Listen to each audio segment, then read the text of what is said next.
শহীদ বীর ক্ষুদিরাম বসু মেদিনীপুরে আনন্দ মঠ নামে একটি গুপ্ত সমিতি গড়ে উঠেছিল। এই সমিতিতে গীতা পাঠ হয়, সেই সঙ্গে অস্ত্র শিক্ষাও চলে। এখানে সকলে দেশের স্বাধীনতার জন্য প্রাণ দিতে প্রস্তুত। গুপ্ত সমিতির খবর মেদিনীপুরের কিশোর ছেলেরাও জানলো। একদিন তারা নিজেদের মধ্যে আলোচনা করছিল, দেশের জন্য কে প্রাণ দিতে পারিস? রোগা নিরীহ একটি ছেলে এগিয়ে এসে বলল, আমি পারি। বন্ধুরা ঠাট্টা করে বলল, হ্যাঁ তা তো বটেই, এই তালপাতার সেপাইয়ের মতো চেহারা নিয়ে তুই দেশের জন্য প্রাণ দিবি? সেদির চোখে আগুন জ্বলে উঠল। বলল, প্রয়োজন হলে আমি সত্যিই মরতে পারি, আমি ওই গুপ্ত সমিতিতেই যাব। এবার বলো তো এই ছেলেটিকে? ইনি হলেন শহীদ বীর ক্ষুদিরাম বসু। 1890 খ্রিস্টাব্দের 3রা ডিসেম্বর মেদিনীপুরের কেশপুর থানার মৌবনী গ্রামে ক্ষুদিরামের জন্মগ্রহণ হয়। বাবার নাম তৈলক্ষ্যনাথ বসু আর মায়ের নাম লক্ষ্মীপ্রিয়া দেবী।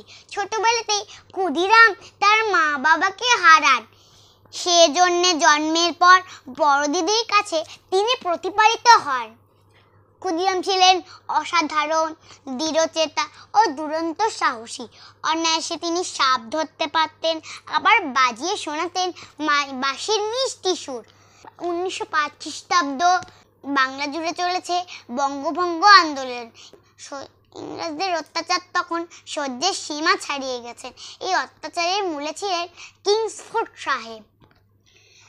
গুপ্ত সমিতির এক গোপন সভায় ঠিক হলো কিংসফোর্ডকে পৃথিবী থেকে সরিয়ে দিতে হবে, আর তার ভার দেওয়া হলো ক্ষুদিরাম ও প্রফুল্ল চাকির ওপর। কিংসফোর্ড তখন বদলি হয়ে মুজফ্ফরপুরে এসেছিলেন। ক্ষুদিরাম ও প্রফুল্ল চাকি মুজফ্ফরপুরের এক ধর্মশালায় এসে উঠলেন। কিংসফোর্ড প্রতিদিন রাত 8টায় একটি ফিটেন গাড়ি করে ক্লাব থেকে বাড়ি ফেরেন।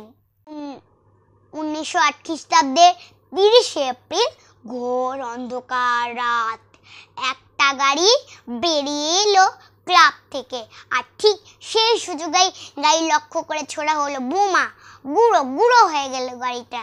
কিন্তু হায়, মারা গেলেন মিসেস কেনেডি ও তার মেয়ে। এবার প্রফুল্ল চাকি ও ক্ষুদিরাম বসু দুজন দুদিকে পালিয়ে গেলেন। পরের দিন মোকামার কাছে গুপ্তচরের হাতে ধরা পড়েন প্রফুল্ল চাকি। প্রফুল্ল চাকি নিজের রিভলভার দিয়ে আত্মহত্যা করে। ক্ষুদিরামও ধরা পড়েন সমস্তিপুরের কাছে। মুজফ্ফরপুর কোর্টে বিচার শুরু হলো। বিচারে তার মৃত্যুদণ্ডের আদেশ হলো। 1908 খ্রিস্টাব্দের 11ই আগস্ট তার ফাঁসি হয়ে গেলে। সেদিন হাসি মুখে ফাঁসির দড়ি গলায় নিয়ে তিনি মৃত্যুবরণ করেছিলেন।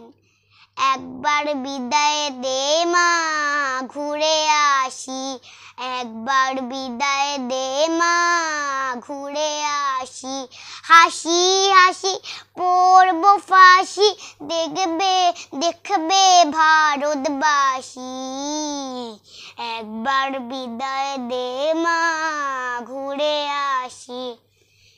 বন্দে মাতরম, বন্দে মাতরম, বন্দে মাতরম। ভারত মাতা কি জয়, ভারত মাতা কি জয়, ভারত মাতা কি জয়।